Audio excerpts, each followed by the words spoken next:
আসসালামু আলাইকুম ভাই। হ্যাঁ, ওয়ালাইকুম আসসালাম। ভাই ভালো আছেন? ভালো, আপনি কেমন আছেন? আচ্ছা, আলহামদুলিল্লাহ ভালো রাখছে, সুস্থ রাখছে, তাই আপনাদের মধ্যে আসতে পারছি। মাশাআল্লাহ। আপনার কাছে আসলাম, আমি একটু জানতে চাবো পাখিকে সুস্থ রাখতে হলে কি কি ব্লকগুলো পাখি পালক যারা আছে এরা ব্যবহার করবে। আপনি একটা একটা করে আমাদের একটু আচ্ছা, বলেন।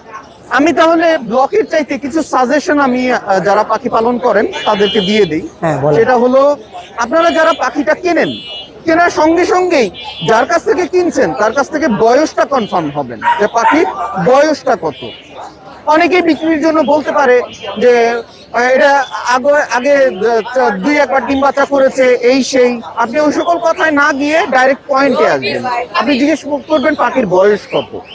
যদি দেখেন পাখির বয়স 9 মাস, 8 মাস, 7 মাস, সেক্ষেত্রে আপনারা সরাসরি মিনারেল এবং লিভার টনিকটা খাওয়ানো শুরু করবেন। মিনারেলটা হলো মাল্টিভিটামিনের মতো কাজ করবে, পাখির গ্রোথ বাড়াবে।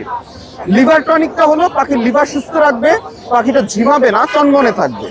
আচ্ছা, এখন 9 মাসের ছোট যদি হয়, মিনারেল লিভার টনিক এটা খাওয়ালে পাখিটা দ্রুত গ্রোথ বাড়বে। আপনি 9 মাসের পাখিকে যদি ক্যালসিয়াম আর জিঙ্ক খাওয়ান, ওটা কোনো কাজে আসবে না, কারণ ক্যালসিয়াম আর জিঙ্কটা হচ্ছে ব্রিডিং এর জন্য। আচ্ছা, এবার আপনি যার কাছ থেকে পাখি কিনলেন, উনি যদি বলে যে হ্যাঁ পাখির বয়স 1 বছর থেকে 12 মাস, দেন আপনি খাওয়াবেন ক্যালসিয়াম ব্লক এবং জিঙ্ক ব্লক। এইবার আপনার 1 বছর থেকে 12 মাসের যে পাখিরা আছে তাদেরকে যদি আপনি ক্যালসিয়াম এবং জিঙ্ক খাওয়ান, এটা তাদের প্রপার ব্রিডিং এর জন্য কাজে লাগবে। ঠিক আছে, এই সাজেশনটা আমি দর্শকদের উদ্দেশ্যে দিলাম। আপনার সেটআপে কি কি আজকে পাখির জন্য আনছেন? আরেকটা সাজেশন আমি দিয়ে দেই। আপনারা অনেক সময় পাখির হাটে বা পাখির দোকানে গিয়ে দুই জায়গা থেকে দুইটা অ্যাডাল্ট পাখি কিনলেন, একসাথে জোড়া দেওয়ার চেষ্টা করেন, কিন্তু পাখিটা দেখা যাচ্ছে যে জোড়া নিতে চাচ্ছে না। ওই অবস্থায় আপনারা ভিটামিন ই ব্লক এবং আয়রন ব্লকটা খাওয়াবেন। সেক্ষেত্রে পাখির মেটিং পাওয়ার বেড়ে যাবে, পাখিটা দ্রুত বন্ডিং এ চলে আসবে। ই ব্লক আর আয়রন ব্লক এটা ছেলে পাখির প্রজনন ক্ষমতা বাড়ায়, আয়রনটা মেয়ে পাখির প্রজনন ক্ষমতা বাড়ায়। ঠিক আছে।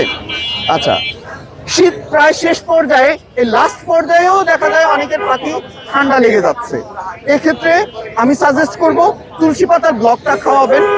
যদি আপনার বাড়ির পাশে তুলসী গাছ থাকে, সেক্ষেত্রে 3 ইঞ্চি বা 4 ইঞ্চি পরিমাণে একটা ছোট ডাল কেটে পাখির খাঁচায় দিয়ে দিবেন।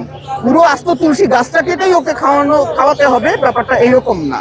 জাস্ট 3 ইঞ্চি 4 ইঞ্চি একটা ছোট ডাল কেটে আপনি পাখির খাঁচার মধ্যে দিয়ে দিবেন।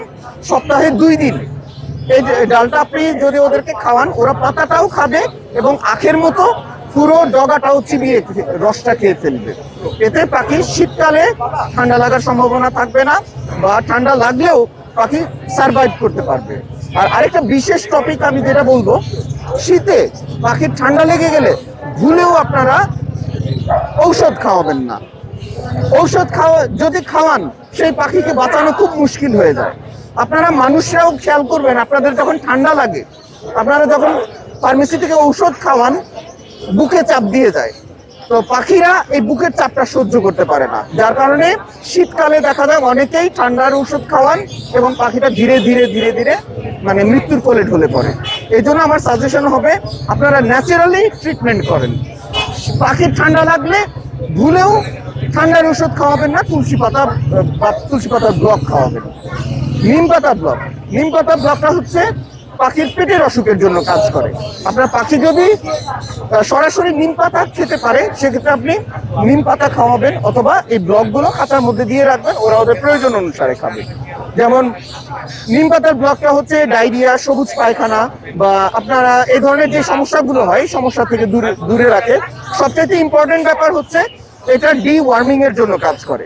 ঔষধের মাধ্যমে যারা ডি-ওয়ার্মিং করান, এবং ডি-ওয়ার্মিং এর কাজটা নিম পাতার ব্লকটা করে।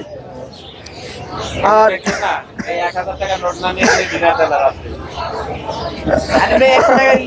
বলেন বাকিগুলো বলেন, এটা বলেন একটু। আচ্ছা, আর ক্যাটল ফিশ বোন সম্বন্ধে বলেন। ক্যাটল ফিশ বোনটা হচ্ছে সমুদ্রে এক ধরনের মাছ হয়, সেই মাছের হাড় এগুলো।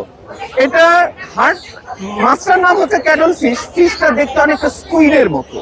স্কুইডটা ছোট জাতের হয় আর ক্যাটল ফিশটা একটু বড় জাতের হয়। ওইটার যে হাড়, সেই হাড়টা চলে আসে এভাবে, ঠিক আছে? এটাকে বাংলায় অনেকে সমুদ্রের ফেনা বলেন বা সমুদ্রের ফেনা বলে ভুল করেন, কিন্তু এটা অ্যাকচুয়ালি সমুদ্রের ফেনা না, এটা হচ্ছে ক্যাটল ফিশ বোন, ওই মাছের হাড়। এটাতে পিওর ক্যালসিয়াম আছে। পাখি যখন প্রচুর পরিমাণে ডিম আমি দিচ্ছে, বলি 90 দশকের দিকে এই ক্যাটেল ফিশ বোন দিয়ে মানুষের জন্য ক্যালসিয়ামের ওষুধ তৈরি করতো। ঠিক ঠিক অনেক অনেক অনেকভাবে আমরা দেখছি, অনেক ভিডিওতে দেখছি সেগুলো, আর এখন পাখির জন্য সেগুলো ব্যবহার করে। এবং পাখিকে এই ক্যালসিয়ামটা খাওয়ালে ওর ঘাটতি ক্যালসিয়াম ঘাটতিটা ফিল আপ থাকবে। বিশেষ করে আপনারা যারা বাজরিঘর পালন করেন তারা দেখবেন পাখি প্রথম অবস্থায় প্রচুর ডিম দেয় এবং এক পর্যায়ে পাখি আস্তে আস্তে ঝিমিয়ে যায়, বুড়ো হয়ে যায়, বয়সটা সময়ের আগেই পাখিটা বয়সটা কমে যায়। এদেরকে আপনি ক্যাটল ফিশ বোনটা খাওয়াবেন। আর কি আছে আপনার এখানে দেখান একটু? আর এছাড়াও আমার কাছে আছে হ্যান্ড ফিড, বার্ড ডোনাটস হ্যাঁ। এবং এগ ফুড। আচ্ছা ভাইয়া, এগুলো সবই পাখির শরীর স্বাস্থ্য ভালো রাখার জন্য। আপনার পুরো ব্লগটি আমি ভিডিও করে নিলাম, এবং আপনার মোবাইল নাম্বারটা একটু বলেন এবং আপনার কোম্পানির নামটা জি, একটু বলেন। আমাদের কোম্পানির নাম হচ্ছে এমজে বার্ডস এম্পোরিয়াম, লোকেশন টঙ্গী। কিন্তু আপনারা ঢাকার যে কোনো জায়গায় বা ঢাকার বাইরে আমাদের কাছ থেকে প্রোডাক্ট নিতে পারবেন। সেক্ষেত্রে অনলাইনে অর্ডার করতে আপনি ফেসবুকে এমজে বার্ডস এম্পোরিয়াম, এই বানানটা এমজে বার্ডস এম্পোরিয়াম, এই বানানটা লিখে সার্চ দিলে ফেসবুকে পেয়ে যাবেন।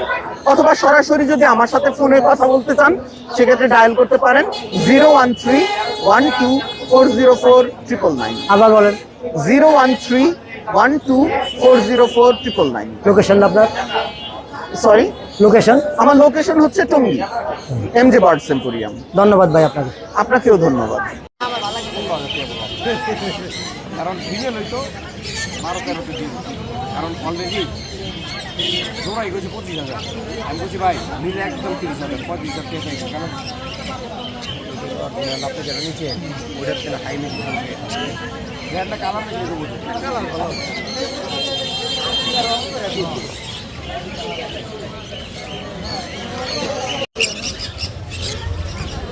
অনেক সুন্দর মাশাআল্লাহ।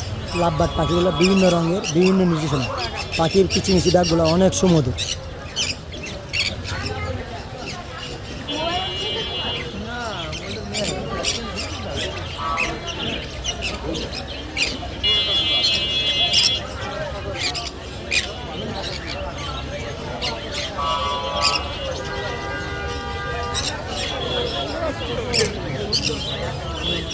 পাইনাপেল কোনুর এবং লাভবার্ড।